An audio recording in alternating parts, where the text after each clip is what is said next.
Assalamualaikum warahmatullahi wabarakatuh. Selamat pagi anak-anak. Bagaimana kabar kalian semua? Alhamdulillah, luar biasa. Allahu Akbar. Sebelum kita memulai pembelajaran pada pagi hari ini, alangkah baiknya kita berdoa. Siapa ketua kelas ini? Nah, coba Mas Gafar pimpin teman-teman kalian untuk berdoa ya.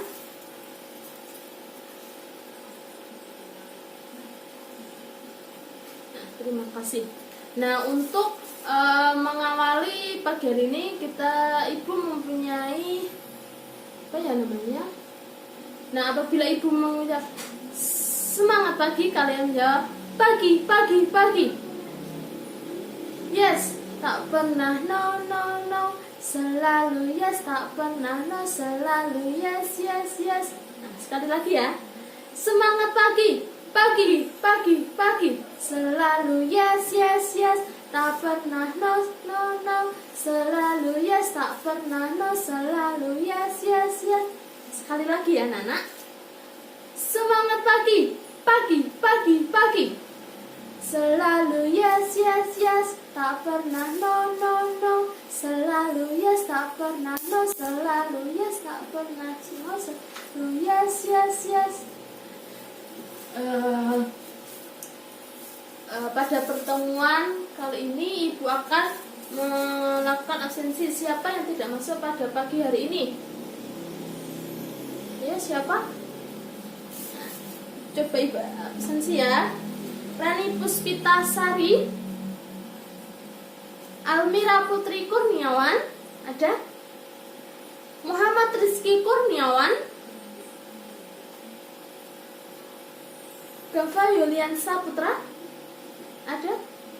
Jadi masuk semua ya anak-anak. Nah, pada pertemuan pagi hari ini kita akan belajar di tema 2, yaitu menyayangi tumbuhan dan hewan, subtema 1 pembelajaran 1. Nah, di subtema ini kita akan belajar mengenai banyak dongeng. Nah, sebelum kita membahas lebih dalam mengenai apa sih yang dimaksud dengan dongeng, nah di sini ibu akan membacakan tujuan pembelajaran yang akan kita capai pada pertemuan kali ini. Yang pertama, dengan memperhatikan tanda baca, siswa dapat membaca dongeng dengan lafal, intonasi, serta ekspresi dengan tepat.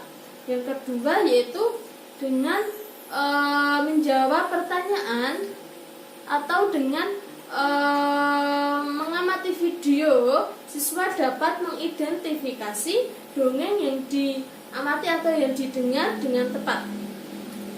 Nah, di sini ibu akan bertanya kepada kalian, apa sih yang dimaksud dengan dongeng? Siapa yang tahu?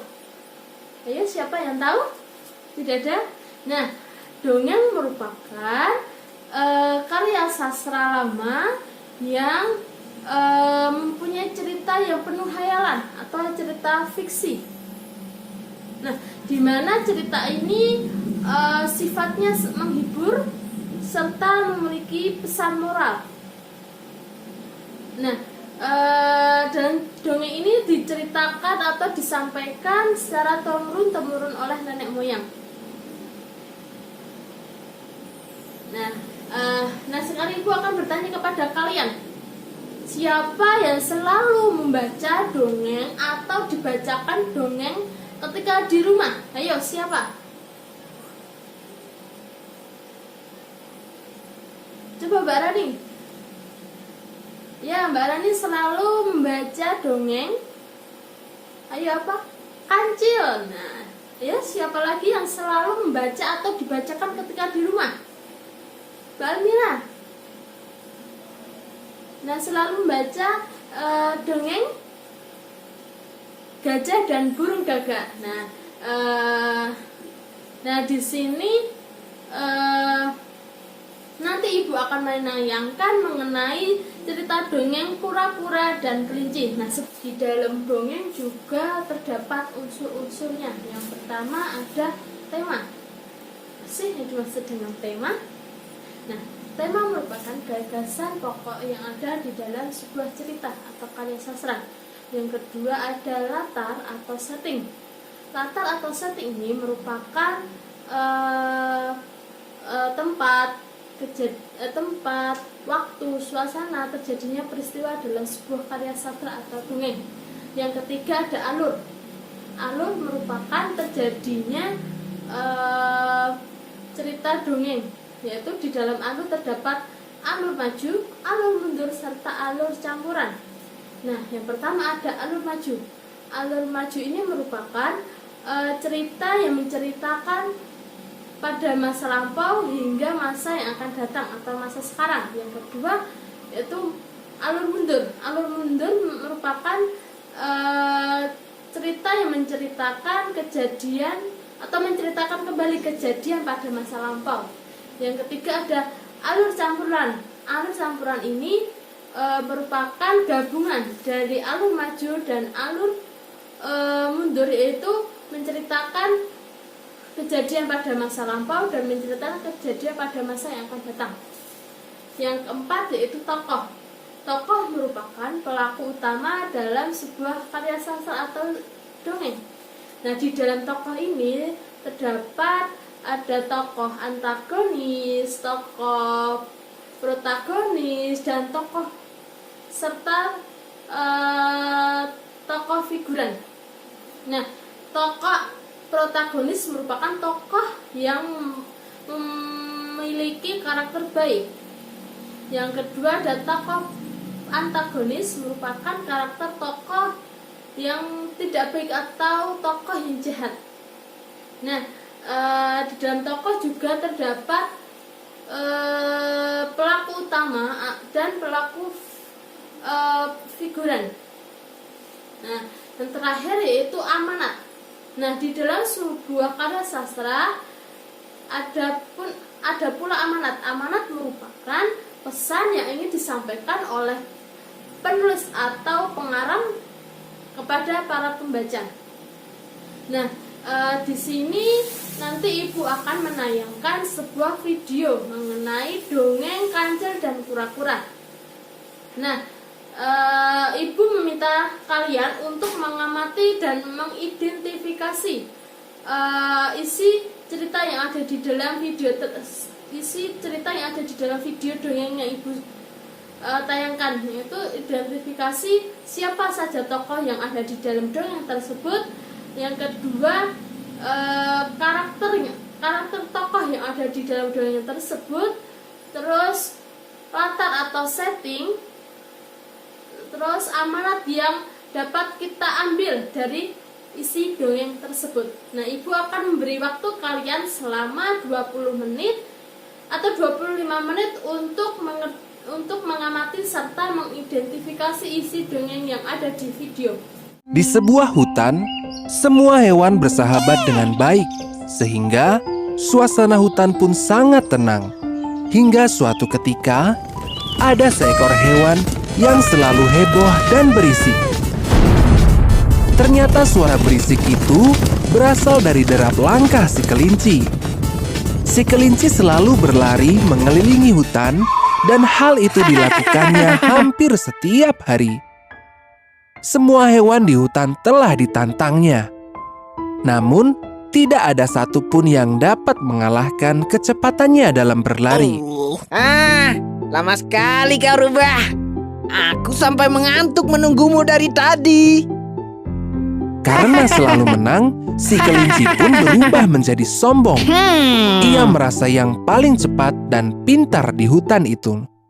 Pada suatu pagi, kelinci mengumpulkan semua hewan dan membuat pengumuman. Aku akan memberikan sebuah kancing emas bagi siapapun yang mampu mengalahkanku berlari hingga ke ujung telaga. Jawaban dari semua hewan sudah bisa ditebak. Kamu berani? Tidak. Monyet, kau mau menerima tantanganku? Tidak, terima kasih. Atau kau semut, kau mau menerima tantanganku? Tidak, yang lain saja. Ternyata penakut semua. Aku memang yang terhebat di hutan ini. Tiba-tiba, Aku akan menerima tantanganmu, kelinci. Wah, tak kusangka si kura-kura yang lambat berani melawan raja lari ini. Baiklah, persiapkan kekalahanmu besok pagi, kura-kura. hari perlombaan yang telah ditentukan pun akhirnya tiba. Semua hewan telah berkumpul untuk menonton pertandingan antara si kelinci dan si kura-kura. Bendera tanda dimulainya pertandingan telah diangkat oleh monyet. Bersedia? Siap? 3, 2, 1, mulai! Kelinci langsung melesat begitu bendera diturunkan, meninggalkan kura-kura yang berlari dengan pelan. Selamat tinggal, lamban. Kura-kura hanya tersenyum sambil terus berlari. Ia tidak menanggapi ejekan si kelinci. Semua hewan mendukung kura-kura. Dalam sekejap, kelinci sudah hampir mencapai garis finish. Hah, lambat sekali si kura-kura itu. Pasti akan sangat menyenangkan jika kemenanganku dilihat oleh banyak penonton. Kura-kura juga harus melihatnya. Tapi ia masih tertinggal jauh di belakang. Aku tunggu di sini dulu deh. Sembari menunggu kedatangan si kura-kura, kelinci memutuskan untuk beristirahat di bawah pohon yang teduh. Hingga akhirnya ia tertidur. Angin yang berhembus membuatnya kian terlelap. Tanpa ia sadari, si kura-kura sudah hampir sampai di garis finish. Kura-kura terlihat kelelahan. Namun, ia tetap semangat untuk menyelesaikan perlombaan ini. Semua hewan berteriak memberikan semangat kepadanya. Sorak-sorai para pendukung kura-kura membuat kelinci terbangun. Kura-kura? Kapan dia melewatiku? Kelinci langsung berlari mengejar, namun ia terlambat karena saat itu kura-kura telah sampai di garis finish. Kura-kura dan semua yang mendukungnya bersorak kegirangan. Aku menang. Apa? Aku kalah oleh kura-kura yang lambat. Ini tidak mungkin. Sudah belum anak-anak? Nah, ibu akan meminta salah satu siswa untuk membacakan apa yang diidentifikasikan ke depan kelas ya. Nah, coba Mbak Almira, coba bacakan.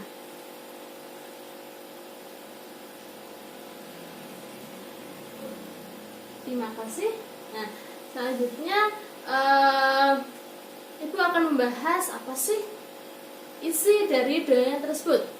Nah, di dalam video yang Ibu tanyakan tadi menceritakan seekor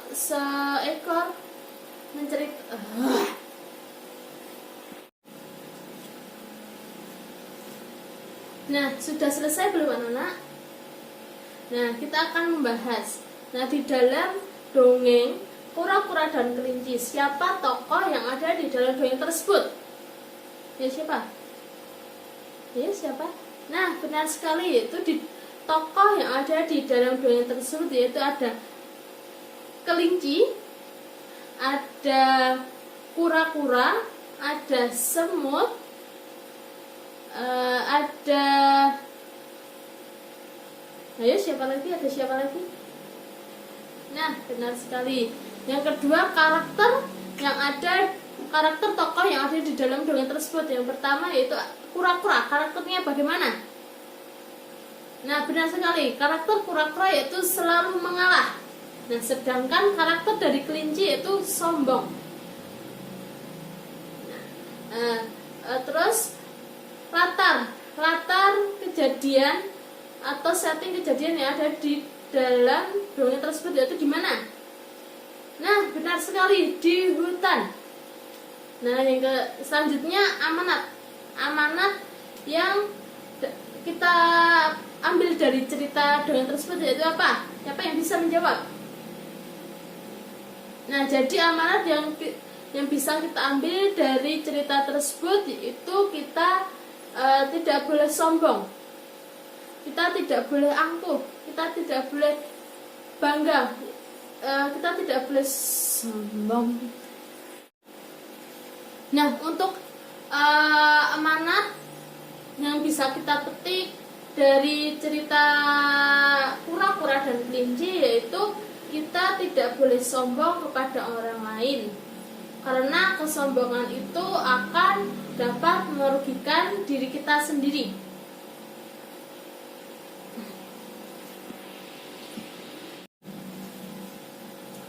Nah, di sini Ibu akan memberikan penguatan mengenai materi pada pagi hari ini ya, yaitu dongeng merupakan bentuk karya sastra lama yang diceritakan secara turun-temurun oleh nenek moyang, yang dongeng ini merupakan cerita hayalan atau cerita fiksi yang tidak benar-benar terjadi.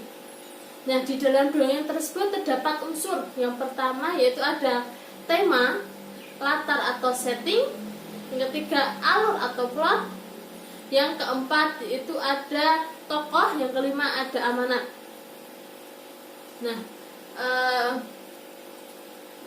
Nah, pertemuan kali ini Ibu akan memberikan tugas kepada kalian, yaitu LKS tema 2 subtema 1 pembelajaran 2 halaman 9, dibaca di rumah, dikerjakan pada halaman berikutnya. Kemudian minggu yang akan datang kita akan membahas pembelajaran yang kedua, yaitu pertemuan hari ini Ibu cukupkan. Ibu akan memberikan tugas kepada kalian, yaitu pada pembelajaran 2 halaman 9, dongeng nenek tupai yang sakit tolong dibaca lalu dikerjakan pada halaman 10. Kerjakan di rumah. Minggu depan kita bahas lagi. Untuk paham anak? Nah, tugas kalian paham? Nah, tolong dibaca halaman 9, kemudian halaman 10 kalian kerjakan. Minggu depan kita bahas lagi ya. Nah, sebelum kita mengakhiri pembelajaran pada pagi hari ini, kita terlebih dahulu berdoa. Nah, terima kasih. Cukup sekian dan terima kasih. Wassalamualaikum warahmatullahi wabarakatuh.